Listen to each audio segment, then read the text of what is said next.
শুভ সকাল সবাইকে। তোমরা সবাই কেমন আছো? আশা করি ভীষণ ভালো আছো। আমি কিন্তু খুব ভালো আছি। তো আবার একটা ছোট্ট মিনি ব্লগে তোমাদের অনেক অনেক স্বাগত। তো চলো, সকালবেলা উঠে যেটা আমার সব থেকে আগে লাগে সেটা হচ্ছে চা।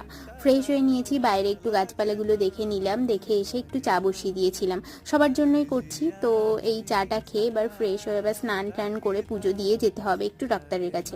তো তার জন্য একটু তাড়াহুড়োই করছিলাম আর কি। ঘুম থেকে উঠতেও আজকে একটু দেরি হয়ে গেছে। তো এবার যাচ্ছি ডাক্তারের কাছে, বাসে করে চলেও এসেছি গোবরডাঙ্গা স্টেশনের এখানে। তো এসে ভাবলাম একটু ব্লাউজের দোকান থেকে ঘুরে যাই, দোকানটা ফাঁকা আছে।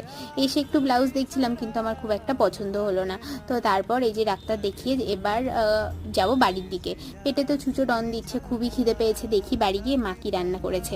মা আজকে রান্না করেছে শিম আলু ভাজা, আর হচ্ছে এটা ছিল লাল শাক, মানে বাদাম দিয়ে, কে কে ভালোবাসো জানিও, আর ছিল মাছের ঝাল। তো চলো এবার ঘুমাতে যাই, টাটা।